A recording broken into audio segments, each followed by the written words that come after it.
तीसरे चरण में गुजरात में 7 मई को चुनाव होने हैं।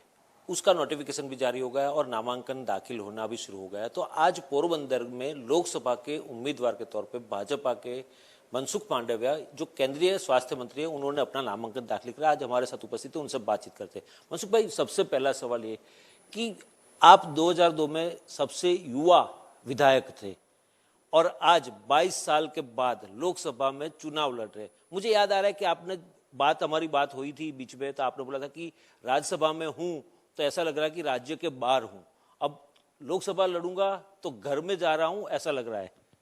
स्वाभाविक है, जब पार्लियामेंट में डेमोक्रेसी में जनता से सीधा इलेक्ट होना एक गौरव होता है और मेरी पार्टी ने मुझे उसके लिए योग्य समझा। मैं पार्टी का आभारी भी हूँ।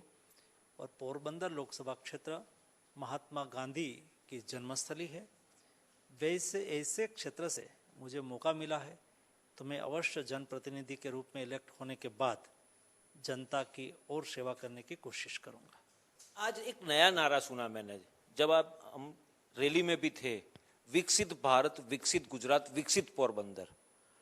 मैंने देखा, मैं 2020 में आया था, तब पोरबंदर की हालत जो थी वो इतनी अच्छी नहीं थी, कोविड भी था और रास्ते भी अच्छे नहीं थे। लेकिन कल जब आए यहाँ पर तो काफी सुधार देखने को मिला। तो ये जो चमत्कार है पिछले एक दशक में हुआ है, तो ये पहले क्यों नहीं हुआ? देखो, एक दशक में और पिछले खास करके 2001 में मोदी जी राज्य के मुख्यमंत्री हुए और उसका विजन था और डेवलपमेंट उसकी प्राथमिकता थी। आपने देखा होगा सी फ्रंट कितना अच्छा है, लोग वहाँ वॉकिंग करने के लिए आते हैं, शाम को एंजॉय करने के लिए आते हैं। तो एक बहुत बड़ा बदलाव हुआ है। रोड कनेक्टिविटी सुदृढ़ हुई है, रेल कनेक्टिविटी सुदृढ़ हुई है, एयरपोर्ट अच्छा बना हुआ है, सी फ्रंट अच्छा बना हुआ है। तो आज तक जो डेवलपमेंट हुआ है पिछले 1.5 दशक में बहुत अच्छा हुआ है और आने वाले दिनों में तेजी से एक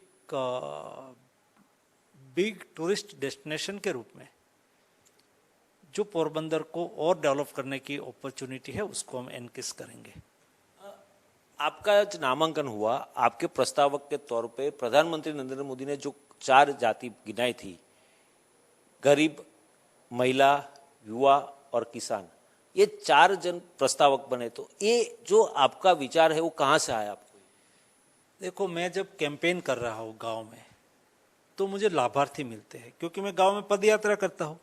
तो पदयात्रा में हर लाभार्थी से मेरा संपर्क होता है, परिचय होता है और मैं उसके जीवन में हुआ बदलाव को देखता हूँ। उसका जीवन कितना सरल बना, उसकी लाइफ कितनी सरल बनी। तो कई लोगों से बातचीत, मैं खाना भी उसके घर पे खाता हूँ, तो उसमें से कई चीज़ ऐसी निकल के आई। तो उसमें कई लोगों ने सामने से कहा, ये किसान सम्मान निधि के लाभार्थी मेरे साथ बहुत उत्साह से बात कर रहे थे कि पैसे से मुझे कैसे फायदा होता है। तो मैंने कहा कि आप मेरा नामांकन के लिए प्रस्ताव करोगे? तो उन्होंने कहा मैं अवश्य करूंगा। तो ये देश के 10 करोड़ किसान है जो किसान सम्मान निधि को मिल रही है, उसका ये प्रतीक है, उसका प्रतिनिधि के रूप में उन्होंने मेरा प्रस्ताव रखा, तो मेरा प्रस्तावक बना। वैसे एक युवा मुझे मिला यश करके, वो आए थे और उसको कुछ इश्यू था पढ़ाई में। तो उन्होंने कहा कि मोदी जी की योजना से मुझे लोन मिली। तो मैंने कहा कि तू भी प्रस्तावक बनेगा? तो उन्होंने कहा मैं भी प्रस्तावक बनूंगा। एक मीनाबेन करके है जो हमारी फिशरमैन कम्युनिटी से आती है। तो उन्होंने कहा कि हम कोविड में हम बोट बिना हो गए थे और बाद में नई बोट लेना हमारी बहस की बात नहीं थी। तो मोदी जी की योजना से हमें लोन मिल गए और हमने बोट खरीदा और आज हमारी आजीविका चल रही है। तो वो भी मेरी प्रस्तावक थी। और आयुष्मान भारत योजना के लाभार्थी मेरे प्रस्तावक थे। ऐसे लोगों ने मेरा प्रस्ताव करा है। उससे एक संदेश जाता है कि यही लोग चुनाव लड़ रहा है।